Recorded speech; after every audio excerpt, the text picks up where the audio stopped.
Power star Pawan Kalyan, mass director Harish Shankar combination లో వస్తున్న most awaited film Ustaad Bhagat Singh, Gabbar Singh వంటి ఇండస్ట్రీ హిట్ తర్వాత వీరిద్దరి కలయికలో వస్తున్న సినిమా కావడంతో దీనిపై భారీ అంచనాలు ఉన్నాయి. మార్చి 19న ఉగాది పర్వదినం సందర్భంగా ప్రపంచవ్యాప్తంగా ఈ సినిమాను విడుదల కానుంది. ఈ నేపథ్యంలో ట్రైలర్ రిలీజ్ కు డేట్ లాక్ చేశారు మేకర్స్. మార్చి 15న భారీ ఎత్తున ప్రీ రిలీజ్ ఈవెంట్ కు ప్లాన్ చేస్తున్నారు. అయితే ఈ వేడుకకు ముందు ఒక ఎంటర్టైనింగ్ ఎక్స్పోజల్ ఉండబోతుందని చిత్ర బృందం ప్రకటించింది. మార్చి 14న ఉస్తాద్ భగత్ సింగ్ ట్రైలర్ ను విడుదల చేస్తున్నట్టుగా అనౌన్స్ చేశారు.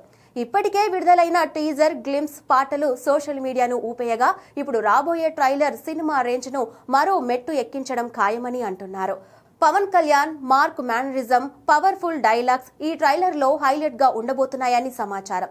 ఇక ఇప్పటికే ఈ మూవీకి సంబంధించిన సెన్సార్ కంప్లీట్ అయ్యింది. యుఎస్ సర్టిఫికేట్ అందుకున్న ఈ సినిమా 2 గంటల 34 నిమిషాల రన్ టైమ్ తో రాబోతుంది. ఈ సినిమాకు సెన్సార్ నుంచి పాజిటివ్ టాక్ వచ్చినట్టుగా తెలుస్తుంది. పవర్ స్టార్ ఫ్యాన్స్ కు ఏదైతే కావాలో అన్ని ఈ సినిమాలో ఉన్నట్టుగా టాక్. పవర్ఫుల్ పంచ్ డైలాగ్స్ తో పాటు పవన్ తో అదిరిపోయే పర్ఫార్మెన్స్ కూడా చేయించబోతున్నాడట హరీష్. మొత్తంగా Ustaad Pawan Kalyan one man show అని టాక్. మరి రిలీజ్ తర్వాత పబ్లిక్ టాక్ ఎలా ఉంటుందో చూడాలి.